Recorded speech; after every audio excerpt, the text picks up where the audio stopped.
अला सय्यिदिल अंबिया'i वल मुरसलीन मुहम्मदिन व आलिहि व अस्हाबिहि अजमईन।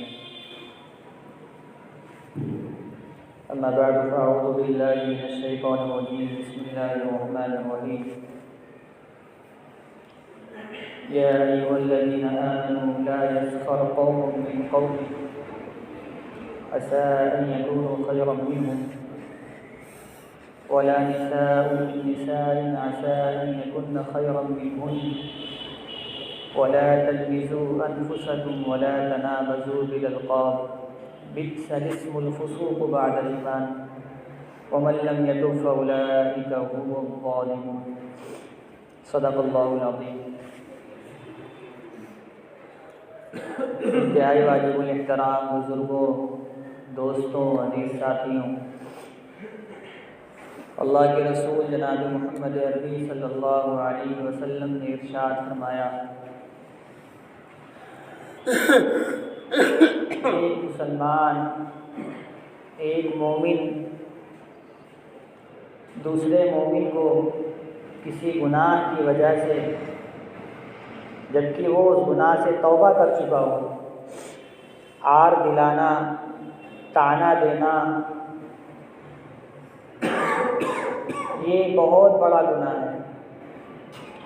अगर कोई शख्स ये काम करता है, उसको पता है कि फला शख्स गुनाह में मुलव्विस हुआ, लेकिन फिर भी उसको ताना दे रहा है, आर दिला रहा है, तो आका मदनी सल्लल्लाहु अलैहि वसल्लम ने इरशाद फरमाया, ये शख्स उस वक्त तक नहीं मरेगा जब तक ये खुद उस गुनाह में मुलव्विस ना हो जाए, उस गुनाह में मुब्तला ना हो जाए। ये बहुत बड़ी वईद है।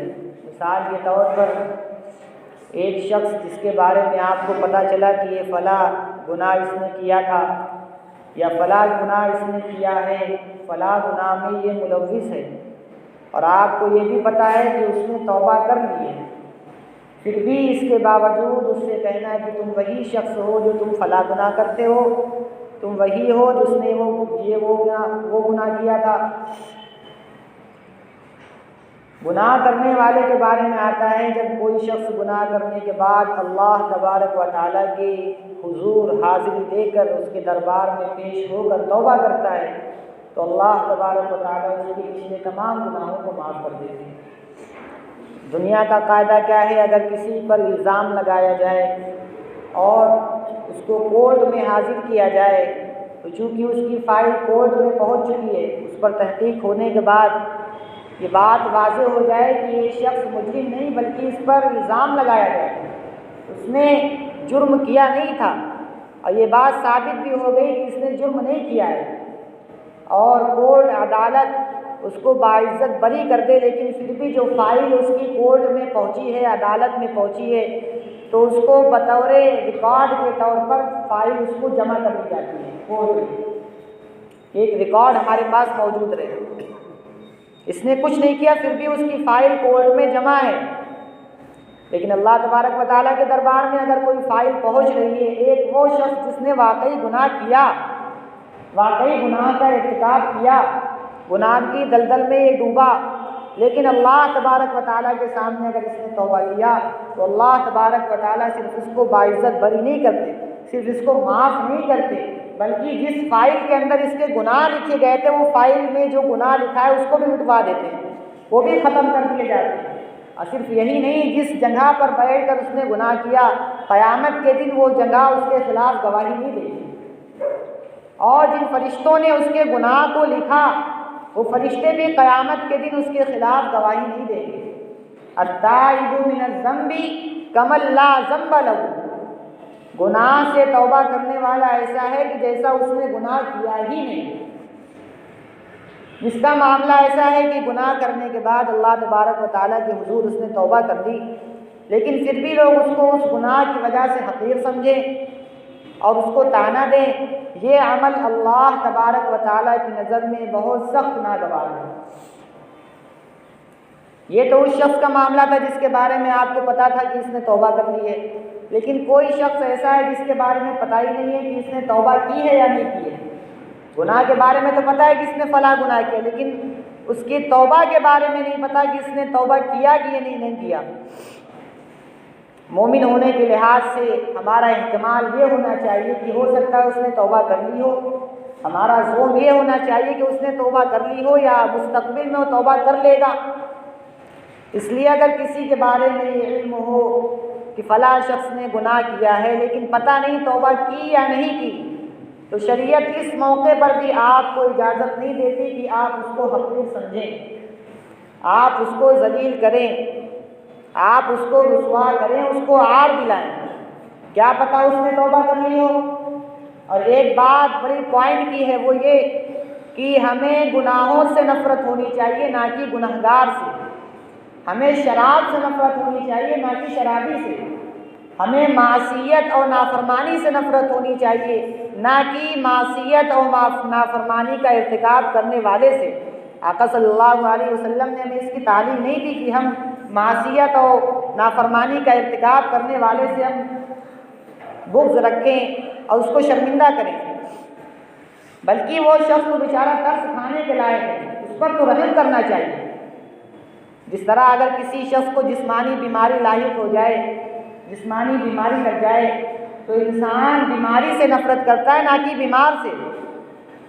अगर किसी को बीमारी लाहिक हो गई तो बीमार से नफ़रत नहीं की जाती। जाहिर है कि बीमार की ज़ात नफ़रत के लायक नहीं है, बल्कि हमें तो उस बीमारी से नफ़रत होनी चाहिए जो उसके साथ मुत्तसिल हो गई है, जो उसके साथ जुड़ गई है, जो उसको लाहिक हो गई है। हमें तो उस बीमारी को दूर करने की तदबीरें इख्तियार करनी चाहिए, उसके लिए दुआ करनी चाहिए, ना कि हमें बीमार से नफ़रत होनी चाहिए। इसी तरह हमें गुनाहों से नफ़रत होनी चाहिए ना कि गुनाहगार से। और ये तो मुसलमान का मामला था। काफिर के मामले में भी हमें एहतियात करनी चाहिए कि किसी काफिर, किसी फाजिर, किसी मुशरिक को हम हक़ीर न समझें। हुज़ूर सल्लल्लाहु अलैहि वसल्लम को कितने कुफ़ार ने कितनी तकलीफ़ें पहुँचाई। आप पर पत्थर बरसाए गए, आप पर तीरंदाजी की गई, आपके जिस्म लहू लुहान हो गया, आपका दंदाने मुबारक शहीद हुआ।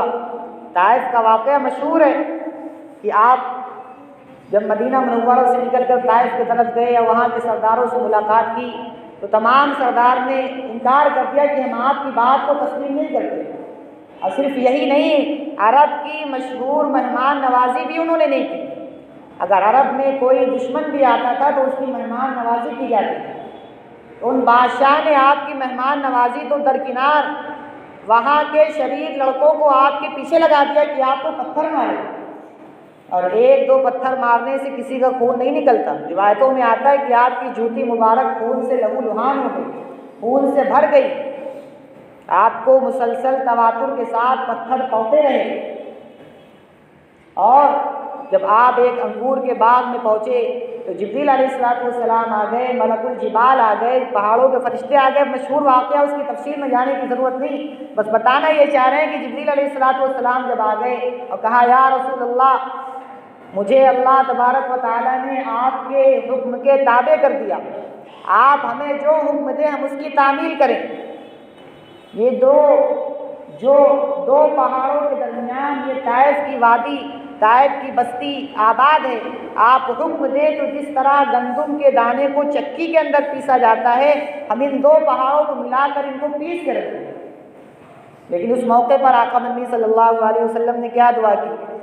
यही दुआ की, अल्लाहुम्मा हदी कौमी फ़इन्नहुम ला यअलमून। ऐ अल्लाह, मेरी कौम को हिदायत दे, ये नहीं जानते। उनकी मासियत, उनका कुफ्र, उनका शिर्क, उनकी जुल्म, उनकी ज़्यादती के बावजूद हुजूर सल्लल्लाहु अलैहि वसल्लम ये दुआ कर रहे हैं, या अल्लाह इनको हिदायत दे, ये नहीं जानते, इनको हमारे बारे में इल्म नहीं है, ये हमें नहीं पहचानते, जिसकी बुनियाद पर ये हमारे साथ ये मामला कर रहे हैं। अगर ये दरहकीकत हमें जान जाते तो हमारे साथ ये मामला ना करते। तो किसी गुनाहगार को गुनाह में मुलव्विस होता हुआ अगर हम देखें या गुनाह में मुलव्विस है, हम उसको देख रहे हैं, तो उसको कतई हक़ीर न समझें। क्या पता अल्लाह तबारक व तआला उसको हिदायत दे दे और वो इल्म में, अमल में और रियाजत में और इबादत में हमसे आगे निकल जाए। हज़रत थानवी नव्वरल्लाहु मरक़दहू इरशाद फरमाते हैं, आपका कौल है कई लोगों ने इसको नकल किया कि मैं हर मुसलमान को हालन और हर गैर मुस्लिम को इह्तिमालन अपने से अफजल समझता हूँ। इह्तिमाल का मतलब फ़िलहाल ये शख्स गुनाह में मुलव्विस है, ये शख्स गुनाह में मुब्तला है, लेकिन क्या पता अल्लाह तबारक व तआला इसको तौबा की तौफीक दे दे, क्या पता अल्लाह तबारक व तआला इसको हिदायत दे दे, ये ताआत वाली और फरमा बरदारी वाली और अल्लाह की रज़ामंदी वाली शरीयत के मुताबिक सुन्नत के मुताबिक ज़िंदगी गुजारना शुरू कर दे और ये अमल में हमसे आगे निकल जाए। इस बुनियाद पर मैं कुफ्र को, काफिर को अपने से अफजल समझता हूँ। और रहा मुसलमान का मामला, जो शख्स मुसलमान है, साहिब ईमान है, ईमान वाला है, तो ईमान वाले होने की बुनियाद पर अल्लाह तबारक व तआला के साथ उसका पता नहीं कैसा मामला है। हर इंसान का अल्लाह तबारक व तआला के साथ मुख्तलिफ मामला है, उसको सिर्फ वही जानता है, उसके सामने उसके बारे में अपनी राय पेश करना, इसके बारे में गलती भी हो सकती है, इस्तेमाल भी हो सकता है, जुमला गलत भी हो सकता है। तो अगर थानवी, जिनको हकीमुल उम्मत कहा गया, उम्मत का हकीम कहा गया, वो फरमा रहे हैं कि मैं हर मुसलमान को अपने से अफजल समझता हूँ और हर गैर मुस्लिम को इस्तेमालन अपने से अफजल समझता हूँ। तो खुलासे कलाम ये कि हमें हर मुसलमान को अपने से अफजल समझना चाहिए, उसको कभी हकीर नहीं समझना चाहिए उसकी गुनाह की बुनियाद पर। अब हमारे जहन के अंदर हकारत क्यों आती है, उसका कमज़ोर होना, उसका जलील होना, उसका रजील होना हमारे जहन में क्यों आता है? ये अक्सर उन्हीं लोगों के जहन में आता है जो दीन की तरफ पलट कर आते हैं। मसलन पहले उनकी ज़िंदगी का मुताला किया जाए तो उनकी ज़िंदगी दीन के लिहाज से ठीक ठाक नहीं थी, लेकिन अल्लाह तबारक व तआला ने उनको तौफीक दी, दीन की तरफ लौट कर आए और नमाज के, रोज़े के, सौम सलात के पाबंद हो गए, उनकी वज़ा क़ता, लिबास, पोशाक शरीयत के मुताबिक हो गई, उनका चेहरा शरीयत के मुताबिक हो गया, मस्जिद आने लगे, नमाज के पाबंद हो गए, तकबीर उला के पाबंद हो गए, इशराक, अवाबीन, जाश और तहज्जुद के पाबंद हो गए, तस्बीहात के पाबंद हो गए, कुरान की तिलावत के पाबंद हो गए, तमाम अमाल करने लगे। तो शैतान उनके जहन में बात डालता है, देखो अब तुम हिदायत याफ्ता हो गए, अब तुम हिदायत पर आ गए, तुम अल्लाह के वली और दोस्त बन गए, और जो तुम काम कर रहे हो, तुम्हारे अलावा जो लोग ईमान वाले हैं, मुसलमान हैं, जो ये काम नहीं कर रहे हैं, वो गुमराह हो गए, वो लोग तबाह कुन रास्ते पर चल रहे हैं, वो लोग तबाही में हैं। शैतान जहन में ये बात डालता है, और जब ये बात जहन के अंदर आ जाती है तो वो उन लोगों को इस निगाह से देखता है कि हम इबादत करते हैं, इसने भी तो कलमा पढ़ा है, हमने भी कलमा पढ़ा है, हम अल्लाह की इबादत कर रहे हैं, ये अल्लाह की इबादत नहीं कर रहा है। इस बुनियाद पर उसकी नज़र में वो शख्स जलील हो जाता है, उसको वो हकीर समझने लगता है, हिकारत की निगाह से देखने लगता है और उसके बारे में तबसरा करना शुरू कर देता है। जब ये काम करता है तो इस काम का नतीजा ये होता है कि शैतान उसको उज्ब में, तकब्बुर में, खुद पसंदी में और बड़ाई में मुब्तला कर देता है। और ये जो तबाह कुन बीमारियां हैं नफ्स के लिहाज से, जब इंसान के अंदर उज्ब आ जाए, खुद पसंदी आ जाए, बड़ाई आ जाए, तो उसके तमाम अमाल को रद्द कर दिया जाता है, अकारत कर दिया जाता है, ख़त्म कर दिया जाता है। इंसान जब अपने आमाल की तरफ नज़र करने लगे कि भाई हम नेक हैं, हम अल्लाह की इबादत कर रहे हैं, बाकी लोग कुछ नहीं कर रहे हैं, जब ये जहन में बात आ जाए तो उसको समझ लेना चाहिए कि हमारे अंदर उज्ब और तकब्बुर आ चुका है। अल्लाह तबारक व तआला के दरबार में, अल्लाह के हुजूर वही अमल कबूल होता है जो इखलास वाला हो, जो खालिस अल्लाह के लिए किया गया हो, जिस अमल के बाद अल्लाह का शुक्र अदा किया गया हो, या अल्लाह आपकी तौफीक से हमने अमल किया, आपका बहुत एहसान है मेरे मौला कि आपने हमें इस अमल की तौफीक नसीब फरमाई। अमल के बाद अगर अल्लाह तबारक व तआला का शुक्र अदा किया तो लइन शकरतुम लाज़ीदन्नकुम, मशहूर कायदा है, कुरान मजीद की मशहूर आयत, शुक्र अदा करोगे तो हम तुम्हें और अमल की तौफीक नसीब फरमाएंगे। हुजूर सल्लल्लाहु अलैहि वसल्लम ने बाकायदा हमें दुआ सिखलाई कि अगर तुम किसी बीमार को देखो तो ये दुआ पढ़ा करो, अल्हम्दुलिल्लाहिल्लज़ी आफ़ानी मिम्मा इब्तलाका बिही व फ़द्दलनी अला कसीरिन मिम्मन खलक़ तफ़ज़ीला। ऐ मेरे अल्लाह, तमाम तारीफ़ आपके लिए कि आपने हमें इस गुनाह से बचा लिया, जिस गुनाह में आपने इसको मुब्तला किया, और आपने हमें अपनी तमाम मखलूक पर फजीलत अता फरमाई। हज़रत मौलाना डॉक्टर अब्दुल हई साहब रहमतुल्लाह अलैह जब किसी अस्पताल के पास से गुजरते थे तो ये दुआ पढ़ लेते थे और साथ में ये भी दुआ करते थे, अल्लाह जिस तरह आपने हमें सेहत अता फरमाई, इस तरह इन अस्पताल वालों को भी सेहत अता फरमाई। इसी तरह इस हदीस के जो साहिब किताब वो फरमाते कि हमारे उस्ताद मोहतरम जब हमें ये हदीस पढ़ाई तो आपने अपना वाक़या बताया कि मैं जब रास्ते से गुज़रता हूँ और लोगों को देखता हूँ कि वो गुनाह में मुलव्विस हैं, कोई सिनेमा घर की तरफ जा रहा है या टिकट घर की लाइन में खड़ा हुआ है, तो मैं उनको देखकर भी ये दुआ पढ़ लेता हूँ कि अल्लाह, तमाम तारीफ़ आपके लिए कि आपने हमें इस गुनाह से बचा लिया, जिस गुनाह के अंदर ये मुब्तला है। और ये दुआ इसलिए पढ़ी कि ये दुआ पढ़कर ये बात जाहिर करना चाहते हैं कि वाकई ये लोग तरस के लायक हैं, ये एक बीमारी के अंदर मुब्तला हैं। और साथ में ये भी दुआ करें, या अल्लाह जिस तरह आपने हमें इस गुनाह से बचा लिया, मेरे मौला इसको भी इस गुनाह से बचा लिया। अगर कोई शख्स चाहता है कि हम जम जाएं आमाल के ऊपर, तो उसको दो काम करना चाहिए। पहला काम ये करे, आमाल करने के बाद अल्लाह का शुक्र अदा करें, मेरे मौला आपका बहुत बड़ा एहसान है कि आपने कबूल कर दिया, या अल्लाह मुझे अल्लाहुम्मा ज़िद फज़िद, या अल्लाह हमें और आमाल करने की तौफीक नसीब फरमा दे। और दूसरा काम ये करे, नमाज़ पढ़ने आए तो रास्ते में बहुत सारे लोग ऐसे हैं कि जो कलमा पढ़ने वाले लेकिन नमाज़ पढ़ने नहीं आ पाते, तो उनके लिए हाथ उठाकर दुआ करें, मेरे मौला जिस तरह आपने हमें नमाज की तौफीक नसीब फरमाई, हमारे जो हमारा पड़ोसी है उसको भी नमाज की तौफीक नसीब फरमाइए, जो हमारा भाई है उसको भी नमाज की तौफीक नसीब फरमाइए, जो हमारा दोस्त है उसको भी नमाज की तौफीक नसीब फरमाइए। तो इस अमल का दो फ़ायदा होगा। पहला फ़ायदा ये होगा कि अल्लाह तबारक व तआला आपको अमाल पे जमा देंगे, और दूसरा फ़ायदा ये होगा कि अगर आपकी दुआ की बरकत से वो अमाल पे खड़ा हो गया तो जब तक वो अमाल पे बाकी रहेगा अल्लाह तबारक व तआला आपको उसका सवाब अता फरमाएंगे। आखिरी बात करके अपनी बात को ख़त्म कर रहे हैं। हज़रत जुनैद बगदादी रहमतुल्लाह अलैह का वाक़या मशहूर है। एक मतलब आप किसी रास्ते से गुजर रहे थे तो आपने देखा एक आदमी का हाथ कटा हुआ है, पैर कटा हुआ है और उसको सूली पर लटकाया गया है। तो आपने तहकीक की, भाई क्या मामला है, इसको क्यों सज़ा दी गई? तो लोगों ने बताया ये एक चोर है और इसने चोरी की, और ये चोरी का आदी था। पहली मरतबा जब इसने चोरी की तो इसका हाथ काट लिया गया, दूसरी मरतबा जब चोरी की गई तो इसका पैर काट लिया गया, लेकिन फिर भी ये चोरी से बाज नहीं आया। तीसरी मरतबा जब इसने चोरी की और इसको पकड़ा गया तो इसको सूली पर लटका दिया गया। जुनैद बगदादी रहमतुल्लाह अलैह मशहूर ताबई हैं, वो गए और उस चोर का पैर छूने लगे।